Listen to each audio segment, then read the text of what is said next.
C'est l'information de la journée d'hier. Retailleau pourrait se retirer pour cette élection présidentielle 2027. Voilà, le candidat de la droite pourrait se retirer pour éviter un duel entre RN et France Insoumise. Il pourrait avorter sa candidature prochainement. On va regarder, c'est un papier de TF1 LCI. C'est une énorme surprise. Une énorme surprise. Voilà, 2027, c'est la présidentielle de la dernière chance. Devant les siens, Bruno Retailleau bat le rappel. Alors qu'Édouard Philippe fait encore la course en tête à droite et que Gabriel Attal s'est officiellement lancé dans la bataille, Retailleau a cherché aujourd'hui à mobiliser ses troupes. Le ton est martial, le discours se veut empreint de gravité. On n'a pas le droit de se planquer, lance Bruno Retailleau aux parlementaires réunis ce mercredi midi au siège des Républicains. Debout dans la cour du bâtiment malgré la chaleur, ils sont environ 80 entassés dans un coin d'ombre. À écouter attentivement, le candidat poursuit: le parti historique de la droite française se doit d'exister dans cette présidentielle. Autrement, ce serait un crime contre la France. Après l'entrée en campagne énergétique de Attal et alors que Philippe semble accélérer le rythme, le 21 se doit à son tour de mobiliser ses troupes. Au QG de LR, l'ancien Premier ministre Michel Barnier est présent. De même que le président du Sénat Gérard Larcher, sans surprise, Wauquiez a boudé le rendez-vous. Pourtant, les relations se sont réchauffées entre les deux hommes. Le député de Haute-Loire, largement battu il y a 1 an lors de la présidentielle du parti, a récemment déclaré que Bruno Retailleau était le candidat légitime des Républicains. Donc vous voyez ces quelques images de Bruno Retailleau et de ce rassemblement hier. Voilà, tous des députés ou des sénateurs globalement, ou des proches alliés. Il n'y a pas que des députés et sénateurs, hein, parce que là je vois Shannon Seban qui n'est pas élu, il y a des gens que je vois qui ne sont pas des élus là-dedans. Voilà. Dans l'entourage de l'ancien ministre de l'Intérieur, la méfiance est toujours de mise. Ils s'échangent régulièrement, mais ça ne débouche sur rien. On ne voit pas clair dans son jeu. Il essaie le costume de rassembleur, mais ça ne lui va pas. S'inquiète une proche de Bruno Retailleau. Oui, c'était une macroniste. Pour autant, les deux hommes prévoient de se voir en tête-à-tête dans les prochains jours pour la première fois depuis novembre dernier. Avec ou sans Wauquiez, le Vendéen n'a pas d'autre choix que de fédérer son camp, d'autant que d'autres cadres du parti contestent toujours son leadership et l'évidence de sa candidature. Xavier Bertrand, Jean-François Copé ou encore Valérie Pécresse. Alors pour convaincre les récalcitrants, Bruno Retailleau tente de dramatiser l'enjeu. 2027, c'est la présidentielle de la dernière chance, l'élection la plus importante depuis 65, déclame-t-il dans son discours d'une vingtaine de minutes. À l'époque, la France avait besoin de se relever économiquement. Là aussi, on est à la croisée des chemins, traduit un proche du sénateur. Il n'ira pas se vautrer à la présidentielle pour le plaisir de se vautrer. Regardez-moi bien. Dans ces conditions, pas question pour l'ancien locataire de Beauvau de placer le pays entre les mains d'un ancien Premier ministre de Macron. En tout cas, pas sans y être contraint par la force des sondages et par la perspective d'un second tour opposant Jean-Luc Mélenchon au candidat du Rassemblement national. Une chose est sûre, si sa candidature ne décolle pas, il en tirera les conclusions. On n'attendra pas le 25 décembre. Confie un député présent ce midi. Il n'ira pas se vautrer à la présidentielle pour le plaisir de se vautrer, nous confie un proche de Retailleau. Il complète: si on veut donner une chance à une candidature commune, il faut le faire tôt. Pour amorcer une dynamique et convaincre enfin au-delà des siens, Retailleau tiendra son premier grand meeting de campagne le samedi 20 juin au Parc Floral à Paris. Donc oui les amis, vous avez compris, Bruno Retailleau est très sérieusement en train de réfléchir à une candidature commune avec le centre. Celui qui honnissait le macronisme, celui qui a fait de son... comment dire, de sa candidature une candidature de droite qui se veut anti-macroniste, aujourd'hui se dit bon ben la force des choses fait que je vais peut-être aller me ranger derrière Édouard Philippe, parce que c'est ça qui se passe en fait, c'est se ranger derrière Édouard Philippe. Parce que ça sera pas Gabriel Attal qui est trop à gauche pour lui. Ça sera Édouard Philippe. Et là, tu as un véritable sujet, parce que tu as eu un vote des militants des Républicains, je rappelle. Hein. Un vote des militants des Républicains qui ont voté pour un candidat des Républicains, un vote sur lequel, du coup, Bruno Retailleau pourrait s'asseoir. Et par rapport à ça, il y a eu quelques... Pas par rapport à ça directement, il y a eu Ciotti qui a réagi. Le scénario est écrit d'avance, militants LR rejoignent l'UDR qui, elle, ne vous trahira pas, forcément, Éric Ciotti en profite. Hein. Voilà. Et tu as 4 personnalités politiques qui se sont exprimées, pas sur le sujet, mais sur la candidature de Bruno Retailleau en elle-même. Je vous laisse écouter. Qu'est-ce qu'on pense de Retailleau en politique? Bon, évidemment, regardez, tu sens que Gérard Larcher a un vrai rôle là-dedans. Je vous laisse écouter Larcher, vous allez comprendre pourquoi il a un vrai rôle dans ce rapprochement potentiel. On parlait des sénatoriales il y a un instant, il se trouve qu'il y a une autre élection qui se prépare, la présidentielle bien sûr. Cette semaine, même dans les heures à venir certainement, Gabriel Attal va officiellement se déclarer candidat à la présidentielle. Dans cette espèce dit du socle commun, ça viendra donc s'ajouter à Édouard Philippe et Bruno Retailleau, entre autres. Maintenant, qu'est-ce qui se passe? Que le meilleur gagne? Écoutez, les trois vont faire... essayer de se créer l'espace politique. Il y a plusieurs mois devant eux, ils vont présenter leur projet aux Françaises et aux Français. Et moi, je soutiens Bruno Retailleau. J'ai en même temps des contacts avec Gabriel Attal, avec Édouard Philippe. Et puis, à l'automne, nous verrons où nous en serons. Ce que j'ai toujours dit, c'est que, arrivé le moment du choix des Françaises et des Français pour la présidentielle, la droite et le centre devront avoir un seul candidat si on veut être qualifié au second tour. Mais d'abord, ils vont courir chacun dans leur couloir. J'ai cette comparaison un peu avec une course de demi-fond en athlétisme, et puis on fera le point à la fin de l'année. Vous trouvez qu'il y a trop de candidats ? Écoutez, il y a beaucoup de candidats, mais il y en a partout. Regardez à gauche. Non mais en général, est-ce qu'il y a trop de candidats à cette présidentielle ? Il y a des candidats.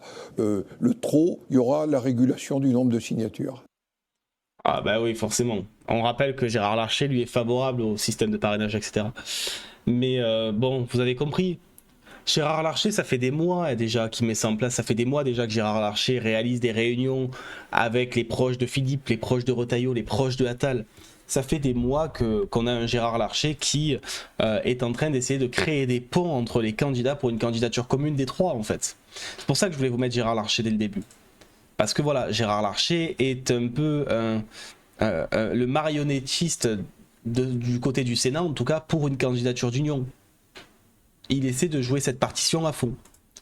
À côté, on a Maude Bréjon. Maude Bréjon, elle joue aussi le jeu. Elle joue aussi le jeu parce qu'elle veut un rassemblement avec Bruno Retailleau, voilà.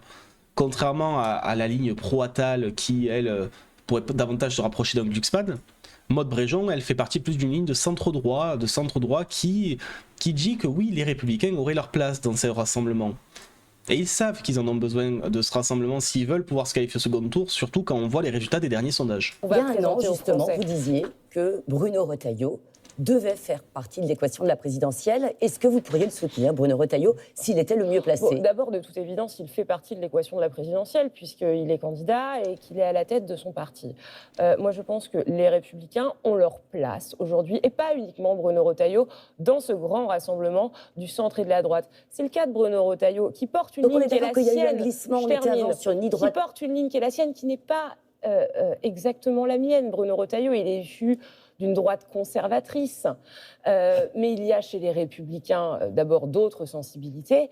Et par ailleurs, encore une fois, dans cette idée de faire travailler les uns et les autres ensemble, on doit pouvoir y arriver. Je prends un exemple. Moi, j'ai été porte-parole de Michel Barnier, gouvernement dans lequel Bruno Retailleau était ministre de l'Intérieur, avec des ministres macronistes, pour certains issus de la gauche. C'est bien la preuve qu'on y arrive. Bon. Alors, sur ces trois candidats de ce socle centre-droit, vous avez Gabriel Attal, vous avez Édouard Philippe et vous avez Bruno Retailleau. En un mot, pour chacun d'entre eux, leur point fort. On sent que les relations entre Édouard Philippe et Emmanuel Macron se sont apaisées, contrairement à Macron, Gabriel Attal. Clairement, oui. Très clairement, ça se sent. Oh, Gabriel Attal. C'est une question de journaliste. Audacieux. Pour Édouard Philippe. Courageux. Et pour Bruno Retailleau. Sincère. Waouh. Elle a dit sincère pour Bruno Retailleau. Hein. Voilà. Et maintenant, je vous donne le point de vue des gens encore plus à droite. Voilà. Ciotti, pour qui maintenant LR c'est des macronistes, et qui, j'ai envie de dire, si ça vient à se faire cette alliance électorale, bon ben, il y aura plus grand chose d'autre à dire. Hein. faut Quand corriger Sébastien et prendre Chenu, cet âge. vice-président et porte-parole du RN, dit la retraite à 60 et 62 ans, c'est un totem de notre programme. Est-ce que vous êtes d'accord avec ça? Est-ce que c'est intouchable? Mais moi, je ne suis pas membre du Rassemblement national. On a une différence. Vous tournez autour du pot. Non, mais Si. l'UDR, c'est quoi? C'est une filiation gaulliste. Je considère que mon parti, l'héritier, est le vrai parti de droite aujourd'hui. LR n'est plus un parti de droite, c'est un parti macroniste allié aux socialistes. On va en parler, mais c'est pas du tout ma question. Mais ce que je veux dire, c'est Un parti macroniste allié aux socialistes en parlant des républicains.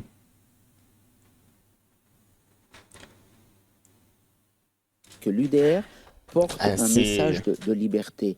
Et nous sommes différents. Il y a des différences, il y a des divergences, il y a des nuances. Ce qui nous rassemble est plus important. On a cette En fait, c'est Tassiotti qui refait le coup de l'UMPS, quoi. différence sur la question des retraites. Ah, Voilà, mais je l'ai dit, on l'a assumé. Moi, je n'ai pas voté à l'Assemblée nationale quand le RN a proposé la suppression de la réforme Borne. Je n'ai pas voté ce donc texte. c'est un sujet qu'il faudra clarifier pour la Je présidentielle. le dis, j'avais soutenu la réforme Borne. Contrairement à M. Wauquiez, par exemple, qui a voté la suspension de la réforme Borne à l'Assemblée nationale? Si ce n'est les LR. Donc, j'entends qu'on nous donne des leçons, mais qu'on balaye un peu devant, que ceux qui donnent des leçons balayent d'abord devant leur porte, parce que les actes, c'est eux qui les ont commis. Vous savez qu'en cas de victoire de Jordan Bardella, on parle de vous comme d'un Premier ministre potentiel. Moi, je n'ai jamais entendu, j'ai jamais évoqué cette question avec Jordan Bardella. D'abord, on n'anticipe pas les étapes. Il y a une élection à gagner. Oui. Et cette élection, elle Il doit attend que ça, changer Ciotti, le être pays, Premier parce ministre. qu'on ne peut pas garder ceux Oui, qui mais nous attendez, ont mis dans attendez, cette étape. Si, il était LR il y a 2 ans, qu'en 2024, quand il a trahi. Voilà. Si le RN Donc, gagne dans un sur le an... reste, je Non, ne si, fais si. pas de politique fiction. Voilà. Et pareil, exemple, qu'est-ce que dit Bardella de Bruno Retailleau? Voilà, il a été ministre de Macron, ministre de l'Intérieur. Voilà, je vous laisse écouter. Sur les retraites, Vous allez- très bien. oui. Ben, on va parler des retraites. Vous allez y Maintenant, revenir aussi, mais juste après, écoutez notre téléspectateur Aurélien. Lui aussi se pose des questions sur votre ligne. Bonjour Monsieur Bardella, j'avais une question à vous poser. L'union des droites est-elle toujours une ambition et un objectif pour vous? Bonsoir monsieur. Je considère que c'est une trop petite ambition et qu'il faut naturellement, et j'y travaille depuis, je suis président du Rassemblement national. Alors ça, c'est Bardella, il était hier sur LCI avec Rochebain pendant 1h30, 2 heures, je crois. Créer cette passerelle avec les orphelins de la droite. Et c'est la raison pour laquelle nous avons construit et bâti cette alliance avec Éric Ciotti en 2024, président des Républicains. En électeur, ça marche, mais en tête d'affiche, vous n'avez personne. Regardez, Éric Ciotti, qui d'autre? Éric Ciotti, Un. maire de la 5e ville de France. Respect, parfait, très bien. Mais en dehors de lui, 2. Une vice-présidente du conseil départemental LR qui sera notre tête de liste dans les Bouches-du-Rhône aux élections sénatoriales. Vous voulez qu'on en fasse? Parce que j'en ai plusieurs. Pardon, vous n'allez pas nous raconter des cracks. Ça, c'est... Pardon. Oh, Rochebain. Oh, Rochebain. Oh, Rochebain qui sort la sulfateuse. Monsieur Rochebain, vous auriez je pu vous étendre. Non, mais Vous avez des bons sondages. Vous avez des bons sondages. Vous devriez attirer beaucoup plus, au moins d'opportunistes. Au moins d'opportunistes. Non, mais attendez. Si la question c'est, est-ce que demain on va travailler avec Xavier Bertrand, Valérie Pécresse, Jean-François Copé ou Gérard Larcher? Retailleau. La réponse est non. Retailleau. Mais Bruno Retailleau, il a été ministre d'Emmanuel Macron. Enfin, moi, je veux bien qu'on soit, si vous voulez, le bac à Il est sable grillé pour vous. de tous les Retailleau repentis est grillé du pour macronisme. vous. Mais Monsieur Retailleau, il a non seulement été ministre de Macron, mais il a été le ministre de l'Intérieur dans la période où la France n'a jamais autant accueilli d'immigration. Donc, il est le comptable aussi de la politique de Monsieur Macron. Mais Jordan Bardella, pardon, rappelez-vous, François Mitterrand, dont on évoquait les mannes tout à l'heure, il a siégé avec des communistes. Ah, on a vu le résultat. Bon, aujourd'hui, est-ce que vous imaginez un gouvernement où siégeront des RN comme vous, mais aussi des gens des LR, ex-LR, LR comme vous voudrez, si un jour vous voulez effectivement étendre votre champ? Mais bien sûr. Et si demain j'ai la capacité de former un gouvernement, Alors ça, c'était hier soir, ça.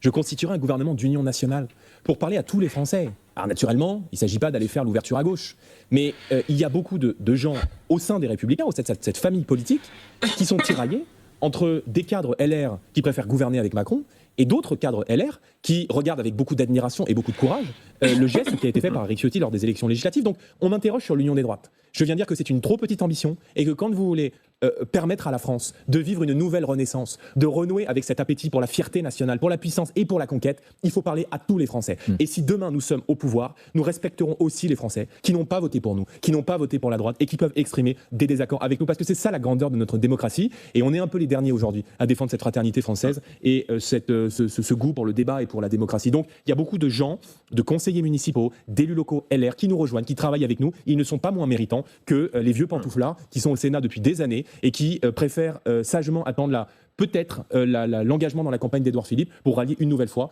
le camp de ceux qui déconstruisent notre pays depuis très longtemps.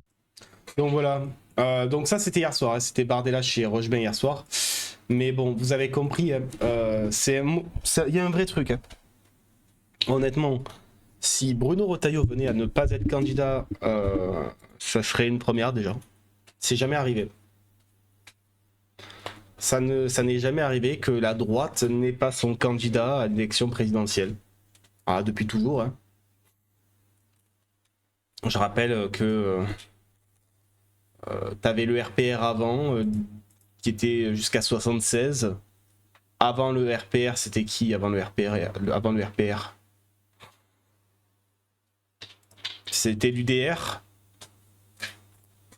Tu avais le parti du général de Gaulle, l'UNR, de 58 à 62. Et jamais la droite n'a pas eu de candidat à une élection présidentielle. Jamais. C'est-à-dire que, regardez, élection présidentielle, 58-65, c'était De Gaulle. D'accord. Après, tu as eu l'élection présidentielle de 69 et de 74. Pompidou, Chaban-Delmas. Chaban-Delmas a perdu face à Giscard, mais il a soutenu Giscard derrière, mais il était candidat. Oui, c'était Chaban-Delmas le candidat de la droite. Giscard était le candidat du centre, on rappelle. Hein. Ensuite, tu as eu le RPR. Le RPR, bon, bah, tu as eu plein de candidats et tu as eu plein de présidents d'ailleurs. Tu as eu Chirac, candidat en 81, 88, 95. D'ailleurs, tu as eu 2 candidats en 95 parce que tu as eu aussi Balladur. Tu as également eu Chirac en 2002 qui était candidat. Donc tu as eu des candidats à chaque élection. Après le RPR, forcément, tu as eu l'UMP. L'UMP où c'était l'ère Sarkozy, 2007-2012. Tu as ensuite eu les Républicains. Voilà, avec les scores qu'on connaît. Hein. Fillon, 20% en 2017. Pécresse, 4,78. Et donc là, on pourrait se retrouver dans une situation qui serait une première. Disons les choses. Si les LR venaient à se ranger derrière Édouard Philippe dès le premier tour, ça serait une vraie première. Ça serait une vraie première. Après, ça serait la recomposition et la confirmation de l'existence d'un bloc central à droite aussi. Hein. Mais moi, vous voyez, je pensais qu'à la fin du macronisme, le centre se disloquerait à nouveau entre la droite et la gauche. C'est-à-dire entre le PS et la droite et la gauche modérée, ultra modérée même, voire molle. Donc entre le PS et LR, Horizon, tout ça. Là, la question, c'est de savoir, en fait, si c'est pas la droite et la gauche qui vont totalement disparaître. Enfin, ces droites et ces gauches-là qui vont totalement disparaître. Est-ce que le PS va survivre à une élection de plus après les législatives qui arrivent où elles risquent d'être sanglantes avec la gauche? Et est-ce que les LR, en s'effaçant dès le premier tour derrière un macroniste, est-ce qu'ils vont pas disparaître aussi? Alors, il y a un vrai sujet, je trouve, et c'est très intéressant de voir ça, parce que c'est pas quelque chose qui était forcément ultra anticipable. Je suis désolé de le dire. Qui pouvait anticiper que Retailleau finirait par se retirer pour Édouard Philippe? Personne. Personne. Alors évidemment, on n'y est pas encore. On n'y est pas encore à ça. Mais on s'y dirige doucement, sûrement. Parce que, disons-le, aujourd'hui, le vote de droite dur, c'est l'extrême droite. L'immense majorité des électeurs du RPR et de l'UMP ils sont partis au Rassemblement national. Il faut dire les choses aussi. Hein. Donc on assiste peut-être à la fin des Républicains. Voilà, à ne vraiment pas sous-estimer. Hein. Je pense sincèrement que que si les LR font ça, on va assister à la fin de quelque chose. Après, peut-être qu'ils peuvent essayer de profiter de ça pour avoir un Philippe président, puis avoir un gros groupe à l'Assemblée nationale et essayer d'exister derrière et tout, même s'ils ont le Sénat et tout. Hein. Mais je me pose plein de questions pour le coup. Je sais pas, qu'est-ce que vous en pensez, vous? En tout cas, n'hésitez pas à me dire dans les commentaires ce que vous avez pensé, dans les petits commentaires de cette vidéo qu'elle sera postée. Est-ce que vous considérez que on va avoir un changement radical des LR qui vont devenir juste un parti, même plus un parti présidentiable, mais un parti de coalition pour des majorités législatives, ou un parti avec lequel il faut faire par rapport au Sénat, hein? Est-ce que vous pensez que Retailleau va vraiment se retirer? Est-ce que vous pensez qu'il va aller jusqu'au bout, quitte à faire perdre la droite et le centre et gagner le RN ou Mélenchon? Bref, n'hésitez pas à me dire ce que vous pensez de tout ça dans les commentaires. Je pense qu'on a beaucoup à dire là-dessus. N'hésitez pas à lâcher un like, n'hésitez pas à partager cette vidéo, à venir nous suivre sur Twitch pour les prochaines vidéos et à follow sur YouTube également. À bientôt.